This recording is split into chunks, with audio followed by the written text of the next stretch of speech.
Assalamualaikum warahmatullahi wabarakatuh. Pada video kali ini kita akan belajar tentang gaya.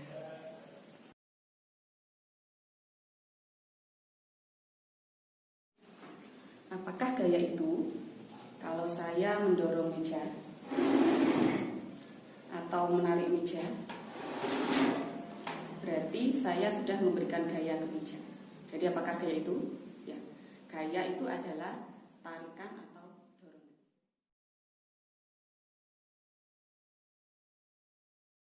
Sekarang yang kedua, jika ada bola, ini bolanya sedang bergerak, kemudian saya beri gaya, sekarang bolanya akan berhenti.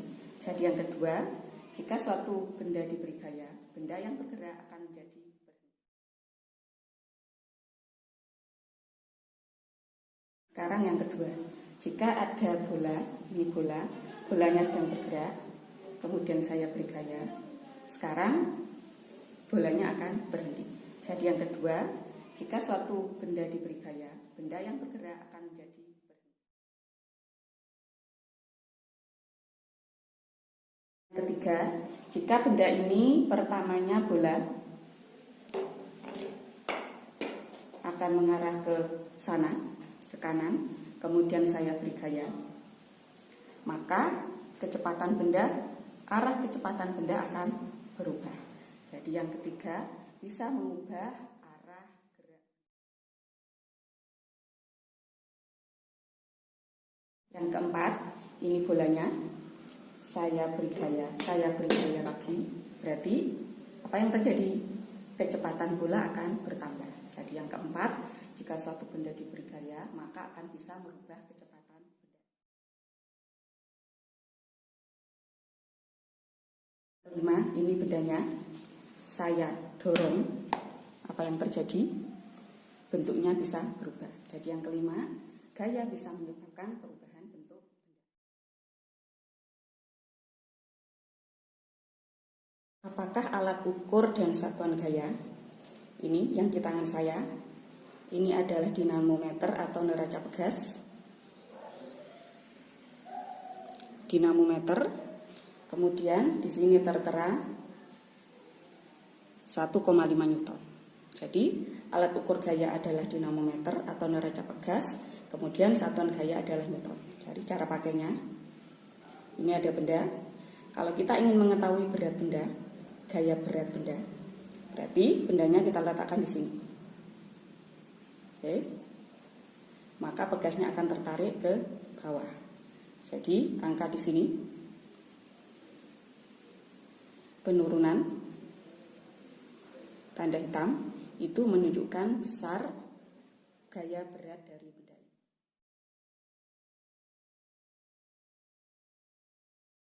Sekarang macam-macam gaya. Gaya itu ada dua. Ada gaya sentuh dan gaya tak sentuh. Contoh gaya sentuh misalkan seperti ini. Saya menarik meja, berarti saya menggunakan gaya otot. Saya bisa menghasilkan gaya otot jika saya menyentuh benda yang dikenai gaya. Itu berarti gaya sentuh. Yang kedua, ini juga termasuk gaya sentuh. Jadi kalau ini saya ada pegas, bisa menghasilkan gaya pegas. Berarti gaya pegas juga termasuk gaya sentuh. Sekarang contoh yang gaya tak sentuh. Ini benda saya lepaskan, maka akan jatuh ke bawah. Kenapa bisa jatuh ke bawah? Oke, karena tertarik oleh gaya gravitasi bumi. Jadi gaya gravitasi bumi termasuk gaya tak sentuh. Meskipun gaya tarik bumi, pusat bumi tidak menyentuh benda ini bisa tertarik. Oke. Kemudian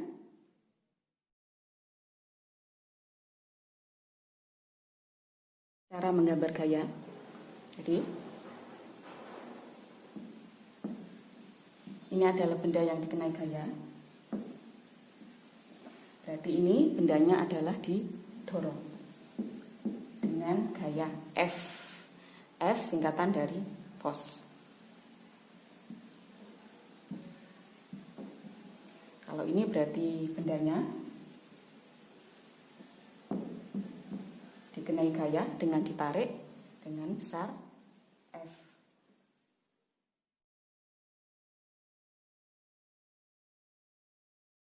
Kalau kita menggambar gaya yang lebih besar, maka tanda anak panahnya juga harus lebih panjang. Seperti ini contohnya.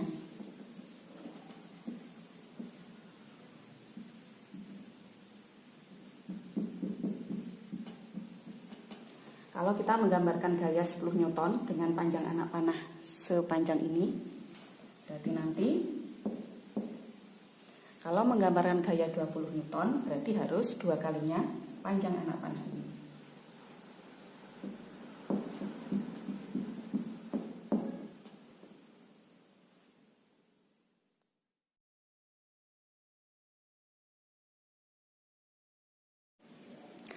Contoh resultan gaya. Jadi resultan gaya adalah perpaduan antara 2 gaya atau lebih yang bekerja pada satu garis kerja. Oke, ini perhatikan gambar. Ini benda yang dikenai gaya. Kemudian ada 3 gaya, FA, FB, dan FJ. FA dan FB ini arahnya ke kanan. Kemudian FC arahnya ke kiri. Yang ditanyakan, berapakah besar resultan dan arah gaya? Oke. Kita tulis dulu diketahui.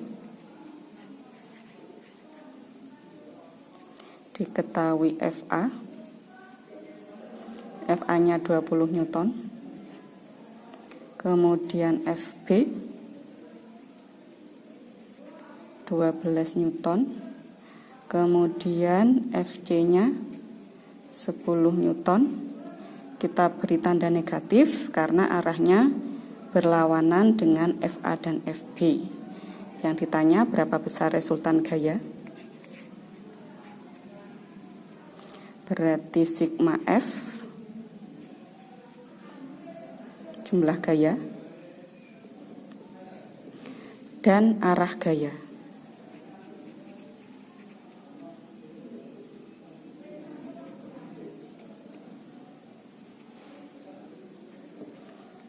Oke, jawab. Kita hitung dulu sigma F. Jumlah gayanya adalah FA ditambah FB ditambah FC.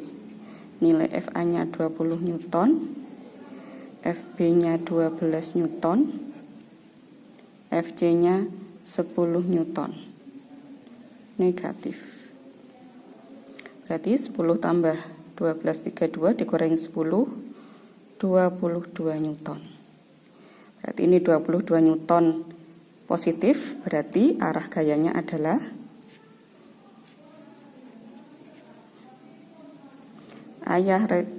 arah resultan gaya ke kanan.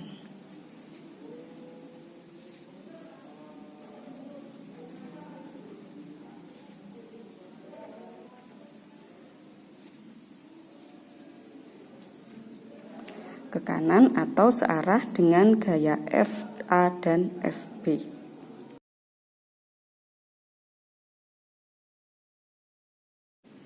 Ini contoh soal gaya berat. Gaya berat sama dengan gaya gravitasi.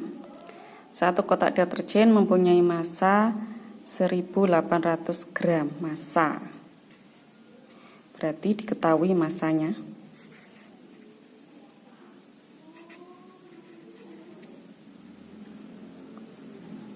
Massa 1800 gram. Berarti kita jadikan kilo. 1,8 kilogram. Berapakah berat deterjen tersebut jika percepatan gravitasi? Percepatan gravitasi diketahui 10 meter per sekon kuadrat. Diketahui lagi G. 10 meter per sekon kuadrat. Berapakah berat deterjen? Berarti yang ditanya adalah W. Berat. Sama dengan berapa? Jawab. W sama dengan M kali G. Massa dikali percepatan gravitasi. Kita masukkan nilainya. 1,8 kg dikali 10 meter per sekon kuadrat. Berarti 18 Newton.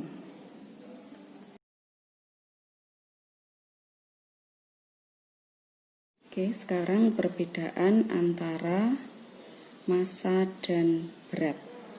Ini ada benda, sudah diketahui massanya.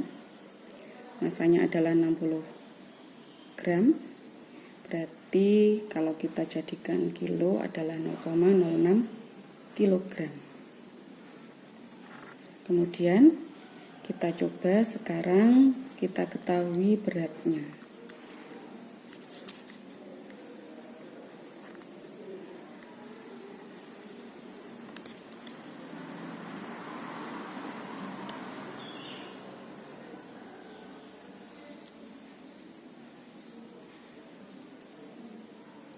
Ini beratnya sekarang adalah 0,6 Newton. Jadi berapa kali beratnya? 10 kali dari massanya. Sehingga percepatan gravitasi di tempat ini adalah 10 meter per sekon kuadrat.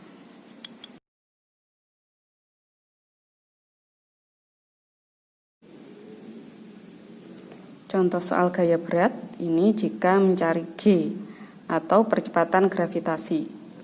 Soalnya Fatimah membeli sabun mandi di toko.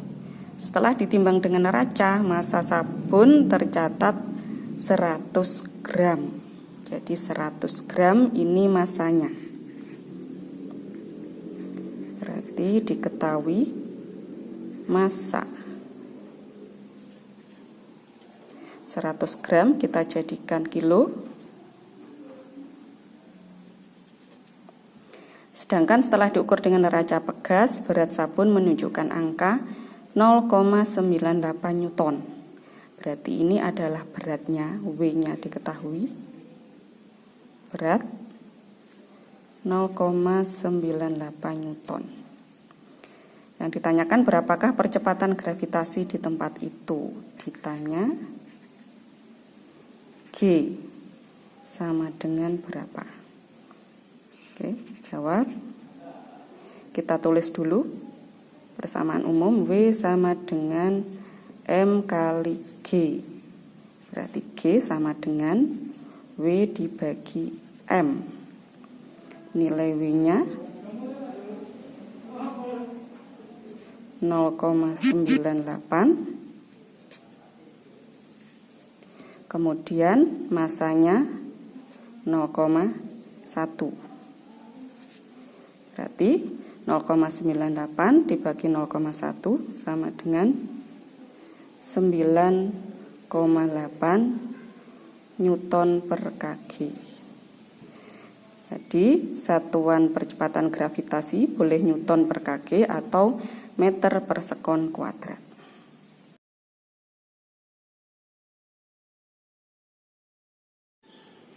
Kalau kursi ini kita tarik, maka akan timbul bunyi. Kenapa bunyi ini bisa terjadi? Karena ada gesekan antara kaki kursi dengan lantai. Itulah yang kita sebut dengan gaya gesek, gaya yang timbul akibat persinggungan dua permukaan benda yang saling bersentuhan. Sekarang kita lihat, ini saya tarik lagi. Berarti kursinya mendekati kita. Gaya mendekati kita, berarti gaya geseknya itu akan menjauhi kita. Gaya gesek itu arahnya berlawanan dengan arah gaya. Sekarang kita bedakan, ini kita tarik di lantai keramik, kemudian ini kita tarik di karpet. Maka akan lebih berat di karpet. Kenapa? Karena semakin kasar permukaan benda, maka akan semakin besar gaya geseknya.